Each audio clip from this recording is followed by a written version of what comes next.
Day టైంలో కంటే night టైమ్స్లో లైఫ్కి ఒకవేళ అలవాటు పడితే రిజల్ట్ పాజిటివ్గా ఎక్కువగా ఉంటుంది అనేది అపోహన నిజమా? అది అపోహ ఎప్పుడు కాదు. బికాస్ నైట్స్ అనేవి you will have a long relaxation time కదా. ఇప్పుడు if there is a sexual activity end of the day same 9-10 o'clock, after that you sleep off, your body is relaxed, your hormones are getting produced, whatever the sperm has to do, it will have some time, and whatever comfort that you have when you're relaxed, your body tends to give way to various things in a sensible manner. అలాగని morning life ఉంటే ఉండదని కాదు, but ప్రాక్టికల్గా it is much more beneficial and convenient for your relaxation. No morning, say mid-afternoon, if you have intercourse and you just go do some work and go around, and if you have to travel, if you have to do some other works and you're stressed out and you're not sleeping well, all this is not good lifestyle. Right. Ma'am, okay blood group ఉన్న wife and హస్బెండ్కి ఒకవేళ పిల్లలు పుడితే చాలా health issues ఉంటాయి అని అంటూ ఉంటారు. No, it is a myth. Blood groups in fact same ఉంటే ఏ బ్లడ్ ఇష్యూస్ ఉండవు. ఒకవేళ మదర్ కి బేబీకి డిఫరెంట్ బ్లడ్ గ్రూప్స్ ఉంటే ఏబిఓ ఇన్కంపాటబిలిటీ కింద జాండిస్ వచ్చే ఛాన్స్ ఇంకెక్కువ ఉంటుంది తప్పితే సేమ్ బ్లడ్ గ్రూప్ ఉంటే అలాంటి ఛాన్సెస్ ఏమి ఉండవు. ఓకే. ఫీమేల్స్ ఎక్కువగా యంగ్స్టర్స్ వెరీ యంగ్ ఏజ్లో పెళ్లి చేసుకోవటం వల్ల, తల్లి అవ్వటం వల్ల ఫ్యూచర్లో మెంటల్గా వాళ్ళకి ఫిజికల్గా చాలా హెల్త్ ఇష్యూస్ కాంప్లికేషన్స్ ఉంటాయి అంటుంటారు. అది ట్రూ కాదు. But when we are talking about marriages అనేది teenage marriages definitely not good. Because వాళ్ళ మెచ్యూరిటీ లెవెల్ ఉండదు కాబట్టి, వాళ్ళ బాడీ మెచ్యూరిటీ లెవెల్స్ ఉండదు కాబట్టి, ప్రెగ్నెన్సీ అవన్నీ వస్తే వాళ్ళకి లోడ్ అవుతుంది అండ్ ఆల్ దీస్. కాబట్టి మనము teenage pregnancies are definitely not correct, teenage marriages are definitely not correct. But marriages anywhere between late teens, maybe 20-25 years, they are absolutely okay. And reproductive health కూడా peak లో ఉంటుంది, chances of pregnancy మంచిగా ఉంటుంది. But again social maturity, financial freedom, education, minimum degree education అవన్నీ ఉండాలి అని అంటే 21-22 years ఈజీగా అవుతుంది. ఒక్క జాబ్ రావాలి, జాబ్ లో బేసిక్ రిక్వైర్మెంట్స్ అన్న మనం సెటిల్ అవ్వాలి అని అనుకుంటే 23-25 అవుతుంది. So after that the best time to get married. And అంతకన్నా ముందు మ్యారేజ్ అయిన వాళ్ళలో కూడా if the partner is good and supporting, there's no problem. But if there is any abuse, then the female will not have word and voice, because she'll not complete her education. She's not self-sufficient. She's not employed. Where will she talk? Where will she voice over? So అందులో exploit అవ్వడం కానీ, psychological problems కానీ, adjustments అయ్యి తెచ్చుకునే problems ఎక్కువగా ఉంటాయి. అయితే ఇవన్నీ ఇంతకు ముందు ఉండేవి కాదు, ఎందుకంటే జాయింట్ ఫ్యామిలీలో ఉండేవాళ్ళం కాబట్టి పెద్దవాళ్ళు అడ్రస్ చేసి షీల్డ్ చేసేవాళ్ళు. కానీ ఇప్పుడు న్యూక్లియర్ ఫ్యామిలీస్ అయ్యేసరికి హస్బెండ్ కి ఏ ఫ్రస్ట్రేషన్ ఉన్నా కూడా ఉమెన్ మీద తీయడము, అబ్యూజివ్ గా అవ్వడం, ఇవన్నీ కూడా ఉంటాయి.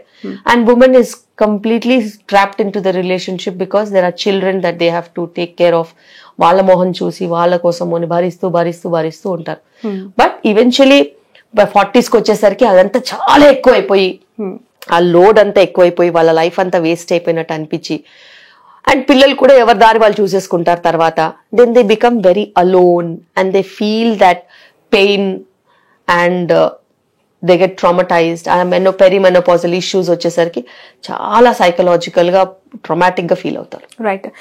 కొన్ని జనరేషన్స్ నుంచి చూస్తూ ఉంటే సర్జరీ అయిన డెలివరీస్ రేర్ గా ఉండేవి, ఇప్పుడు నార్మల్ డెలివరీస్ చాలా రేర్ గా కనిపిస్తున్నాయి. ఇన్ ఫ్యూచర్ ఐవీఎఫ్ డెలివరీస్ అనేవి, ఐవీఎఫ్ ప్రెగ్నెన్సీస్ అనేవి కామన్ అయ్యే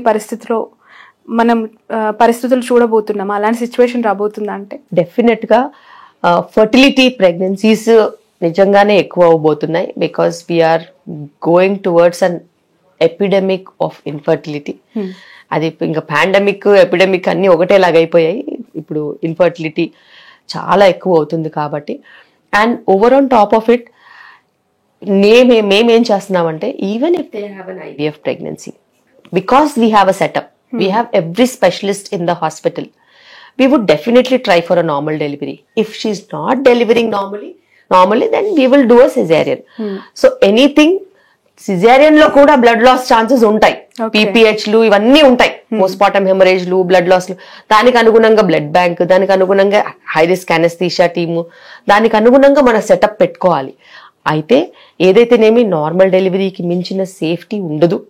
అది వాళ్ళకి ప్రెగ్నెన్సీలో ట్రావెల్ చేస్తూ ఉంటే, వాళ్ళ చుట్టుపక్కల వాళ్ళు ఇన్ఫ్లుయెన్స్ చేస్తూ ఉంటే, వాళ్ళ చుట్టుపక్కల వాళ్ళు ధైర్యం ఇస్తూ ఉంటే, వాళ్ళు ఒకవేళ యోగా క్లాస్కి వస్తారు 50 మంది, అందులో డెలివరీస్ అవుతూ ఉంటాయి కదా, మిగతా వాళ్ళు వీళ్ళని చూసి వాళ్ళ ఒపీనియన్స్ మార్చుకుంటారు.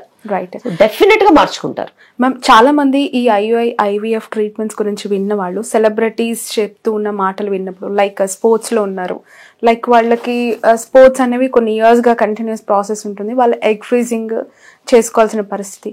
ఉపాసన అలానే పిల్లలు కనిందని, లేదంటే ఇషా అంబానీ అలానే పిల్లలు కనిందని, ఎగ్ ఫ్రీజింగ్ సైడ్ ఇంట్రెస్ట్ చూపిస్తున్న జనరేషన్స్ అంటే ఇన్స్పైర్ అయ్యి వాళ్ళు అలా చేసుకున్నారు కదా మేము కూడా చేసుకుంటాము అని చెప్పి, దీన్ని ఎంతవరకు నమ్మాలంటారు, ఎంతవరకు కరెక్ట్ అంటారు? బేసిక్ గా టెక్నాలజీ, మనము ఐఫోన్ కొంటే వాళ్ళం ఇంతకు ముందు 7th జనరేషన్ ఐఫోన్ 7, ఇప్పుడంటే ఐఫోన్ 15, అంతే కదా. టెక్నాలజీ నువ్వు అప్గ్రేడ్ అవుతున్నప్పుడు, నువ్వు వేసుకునే బట్టలు నువ్వు అప్గ్రేడ్ అవుతున్నప్పుడు, అలాగే టెక్నాలజీని యూజ్ చేసుకోవడం కూడా నువ్వు అప్గ్రేడ్ అవ్వాలి. నీకు ప్రెగ్నెన్సీ ప్లానింగ్ 35 years వరకు లేదు అని నీకు తెలిసినప్పుడు, నీకు మెంటల్ మెచ్యూరిటీ ఉన్నప్పుడు, మరి నువ్వు 28 ఉన్నప్పుడే ఎగ్ ఫ్రీజింగ్ చేసుకుంటే నీ 28 years ఎగ్ క్వాలిటీ ఉంటుంది కదా. నీకు ఫైనాన్షియల్ అఫోర్డబిలిటీ ఉంటే, there are certain companies which pay for 2 cycles of egg freezing. Okay. Yes, there are software companies which pay for 2 cycles of egg freezing free of cost, everything funded from scratch. అలా ఉన్నప్పుడు నువ్వు ఆ mental మెచ్యూరిటీతో నువ్వు egg freezing చేసుకోకపోతే 35 yearsకి వెళ్ళి నువ్వు అక్కడ eggs తగ్గిపోయి, క్వాలిటీ తగ్గిపోయి నువ్వు సఫర్ అవుతావు కదా. సో బేసిక్ గా the concept is, if you have such opinions, నువ్వు మెయిన్ స్ట్రీమ్ లో ఉంటే నీకు ఇలాంటివి చేయాల్సిన అవసరమే లేదు. మెయిన్ స్ట్రీమ్ లో ఉంటే నువ్వు టైంకి మ్యారేజ్ చేసుకుని, టైంకి పిల్లల్ని కనేసేసి, టైంకి పిల్లల్ని పెంచుకుంటూ హాయిగా నీ లైఫ్ నువ్వు ఎంజాయ్ చేసుకోవచ్చు, నీ ఇష్టం ఉన్నది చేసుకోవచ్చు. కానీ నీకు మెయిన్ స్ట్రీమ్ కాకుండా ఇతర ఆలోచనలు ఉన్నాయనుకో, you are a career oriented woman, then you should definitely do egg freezing and make sure that your fertility is frozen. If you have a partner by then, if you are married by then, you freeze embryos. If you don't have a partner or if you are not married, then you can freeze your eggs. So ila cheskunte no 35 years ki kanu 40 years ki kanu nee ishtam. Okay. But the quality will be of a 28-year-old or 25-year-old or 26, whatever age that you have frozen your eggs, your quality will be that. This is using technology for somebody who really wants to postpone their pregnancy for a very long time. ఒక 6 నెలలు, సంవత్సరం, 2 సంవత్సరాలు postpone చేస్తాను అని అంటే, దానికి అనుగుణంగా eggs waste అవ్వకుండా మెడికేషన్స్ తీసుకుని నువ్వు కాంట్రసెప్టివ్ పిల్స్ ఏదన్నా వాడుకుంటే నీకు ప్రాబ్లం ఉండదు. అంతకన్నా ఎక్కువగా నువ్వు డిలే చేసుకోవాలనుకుంటే మటుకు ఖచ్చితంగా ఏజ్ ని రివర్స్ చేయలేం. కాబట్టి age cannot be reversed, especially when it comes to equality. మీరు ఫేస్ కి ఏదైనా ట్రీట్మెంట్స్ తీసుకోవచ్చు, బాడీకి ఏదైనా తీసుకోవచ్చు, రింకిల్స్ కి ఏదైనా తీసుకోవచ్చు, కానీ ఎగ్ కి ఏమీ తీసుకోలేము. So you have to freeze your young eggs or you have to deal with problems that come in future. But iPhone లో 7th generation to 15th generation మనం ఒక ట్రాన్స్ఫార్మ్ చూస్తున్నాం. అలాగే ఐవీఎఫ్, టెస్ట్ ట్యూబ్, సరోగసీ, ఇవి కూడా అలాంటి generation changes అంటారా? ఏమైనా డిఫరెన్స్ ఉందా? బేసిక్ గా లాస్ట్ 15 years నుంచి నాకు ఐవీఎఫ్ ట్రీట్మెంట్స్ ఎక్స్పోజర్ ఉంది. I have been an IVF specialist. నేను అది వదులుకొని ఆబ్స్టెట్రిక్స్ వైపు వచ్చాను. బట్ అది నన్ను వదలదు. బికాస్ ప్రాబ్లం ఎక్కడ ఉన్నదని కనుక్కోవడం నా నిష్.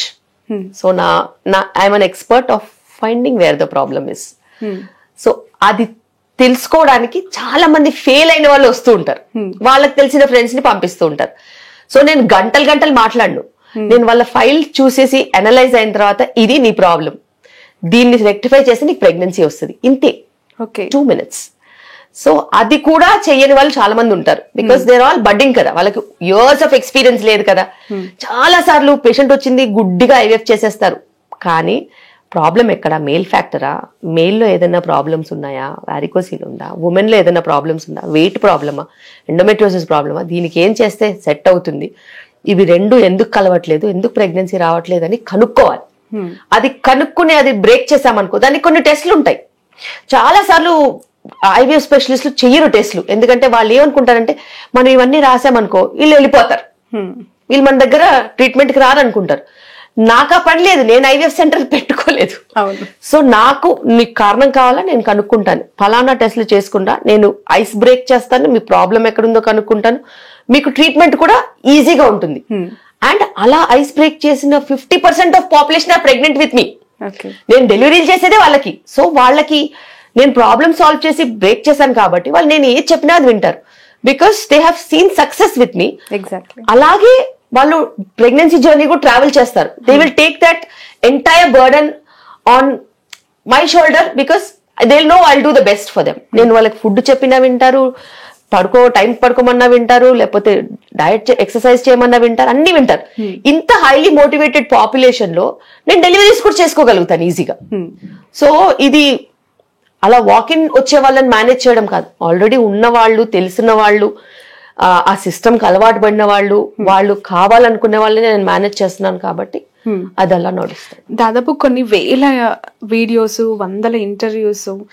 డాక్టర్ శిల్పి రెడ్డి అంటే తెలియని వాళ్ళు ఉండరు. బట్ అబౌట్ శిల్పి రెడ్డి ఫ్యామిలీ అంటే ఏం చెప్తారు ఒకసారి చూస్తున్న ఆడియన్స్ కి?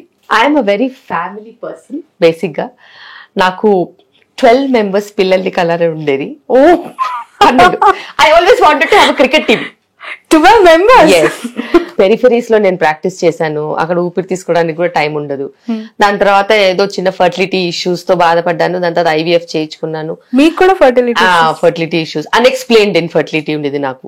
మీరు ఐవీఎఫ్ తో ట్రీట్మెంట్ తీసుకున్నారు? Yes, my first children, my twins were IVF. So ఆ తర్వాత ట్విన్స్ పుట్టిన తర్వాత వాళ్ళు ప్రీ టర్మ్ డెలివరీ అయ్యారు కదా. So I had a huge financial set back. And అది కవర్ చేస్తూ అంత సెట్ అయ్యి లైఫ్ స్టైల్ మార్చుకుని మంచిగా organic food, sustainable living, family oriented life, morning నుంచి ఈవినింగ్ వరకు హాస్పిటల్, దాని తర్వాత పిల్లలతో హ్యాపీ ఎన్వైరన్మెంట్ ఉన్నప్పుడు మళ్ళీ నాకు కొడుకు పుట్టాడు.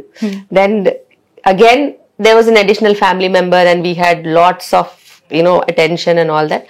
సో పని అయిపోగానే ఐఎమ్ జస్ట్ అట్ హోమ్. వాళ్ళు స్కూల్ కి బయలుదేరగానే I'm at home hospital. And వాళ్ళు పడుకున్న తర్వాత then if there is an emergency I come. మళ్ళీ వాళ్ళు లేసే లోపు వెళ్ళిపోతాను. సో అలాగా I live with my parents, my in-laws, అందరం కలిసి ఉంటాము, ఒకే దగ్గర పక్కనే ఉంటాం. అండ్ నాకు ఫ్యామిలీతో టైం స్పెండ్ చేయడం అంటే చాలా ఇష్టము. ఇంత బిజీ లైఫ్? ఎస్, నేను అసలు కాంప్రమైజ్ అవ్వను. And I take time for them. And definite గా ఎంత పరిగెత్తినా కూడా కుటుంబ వ్యవస్థ అది చాలా ఇంపార్టెంట్, చాలా చాలా ఇంపార్టెంట్. అండ్ మన దేశంలో కుటుంబ వ్యవస్థ అనేది ఎప్పటి నుంచో అనాది నుంచి ఉంది. అండ్ దాన్ని మనం కాపాడుకుంటూ, మన కల్చర్ని కాపాడుకుంటూ ప్రతి పండగ సెలబ్రేట్ చేస్తాము. అండ్ నాకు ఇష్టం బేసిక్గా మన వే ఆఫ్ లైఫ్, అవన్నీ చాలా ఇష్టం. ఎంత ఉమెన్ ఎంపవర్మెంట్ గురించి మాట్లాడినా కూడా when it comes to family I'm true mother బేసిక్గా. ఓకే, మీ మదర్ హౌస్ లో మీరు అలా ఉంటారు, ఒక డాక్టర్ గా, ఒక డాటర్ గా, ఒక బెస్ట్ ఉమెన్ గా. బట్ ఇన్లాస్ హౌస్ లో ఒక ఉమెన్ ఇప్పుడు ఫేస్ చేస్తున్న స్ట్రగుల్స్ అవన్నీ చూస్తూ ఉంటే ఏ ఆడదైనా అలానే కదా, ఏ ఆడపిల్లైనా ఇంతే కదా అత్తగారింట్లో అనే ఫీల్ ఎప్పుడైనా కలుగుతుందా? అస్సలు కలగదు, బికాస్ నేను అవన్నీ పట్టించుకునే టైంలో ఉండను, ఫ్రీక్వెన్సీలో అసలే ఉండను. బేసిక్ గా when everybody is busy, my mom is busy with her husband and my children, my mother-in-law is busy with the house, I am busy with the hospital, my children are busy with education and their play and all that. ఎక్కడ ఎవరు space లో వాళ్ళు enter అవ్వం. So ఎవరు comfort zone లో వాళ్ళు ఉంటాం. And that is how it is. నేను వెళ్ళి వేరే వాళ్ళ స్పేస్ లోకి వెళ్ళితే వాళ్ళు నా స్పేస్ లోకి వెళ్తారు, నేను ఎవరి స్పేస్ లోకి వెళ్ళకను. What about free time? ఎప్పుడైనా ఖాళీ సమయం, సినిమాలు, షికార్లు? ఎస్, నేను ఐ లవ్ మూవీస్. నేను first day evening show type మనిషిని. అవునా? యా. సో అట్లాంటి చిన్నవి హ్యాబిట్స్ ఉన్నాయి నాకు. సో మూవీ రిలీజ్ అయిందంటే సమ్ హౌ పేషెంట్స్ అందరిని చూసేసేసి ఈవినింగ్ షోకి పిల్లలు తీసుకొని పరిగెడతా.